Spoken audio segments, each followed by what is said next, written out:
माननीय मुख्यमंत्री देवेंद्रजी फडणवीस साहेब, आपण महाराष्ट्राचे मुख्यमंत्री आहात आणि नागपूरचे लोकप्रतिनिधीही आहात. म्हणून महाराष्ट्रातल्या लाखो कंत्राटी कामगारांच्या वतीनं आपल्याला एक कळकळीची विनंती करतो. साहेब, महानगरपालिकेचे स्वच्छता कामगार आणि शहर बसचे वाहक चालक रात्रंदिवस जनतेची सेवा करत आहेत. स्वच्छता कामगार घाण, कचरा, आजार यांचा सामना करून स्वच्छ शहर ठेवतात. चालक वाहक हजारो प्रवाशांना रोज सुखरूप घरी पोहोचवतात. पण एवढी मोठी सेवा करणारे हे कामगार आजही कंत्राटीच आहेत. या कंत्राटी पद्धतीत कामगारांचं आर्थिक, मानसिक आणि शारीरिक शोषण होत आहे. साहेब, 2 महिन्यापूर्वी कचरा गाडीवर काम करणाऱ्या एका कामगाराचा अपघात झाला. गाडीचा डाला अंगावर पडल्यामुळे त्याचा दुर्दैवी मृत्यू झाला.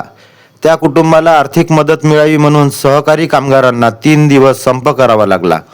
साहेब, प्रश्न असा पडतो की एखादा कामगार मरण पावला तरी त्याच्या कुटुंबाला मदत मिळण्यासाठी आधी कामगारांनी रस्त्यावर उतरावं, संप करावा, तेव्हाच का मदत मिळते? अशा प्रसंगी संबंधित यंत्रणा आणि जबाबदार घटकांनी स्वतःहून पुढाकार घेऊन कुटुंबाला तातडीची मदत मिळेल अशी व्यवस्था असायला नको का? आपणाला हात जोडून विनंती आहे, कंत्राटी कामगार पद्धती बंद करा. कामगारांना कायम सेवा, समान कामाला समान वेतन, सुरक्षितता आणि सन्मान द्या. कारण कामगार जगला तरच महाराष्ट्र चालेल. जय कामगार, जय महाराष्ट्र, जय सारथी.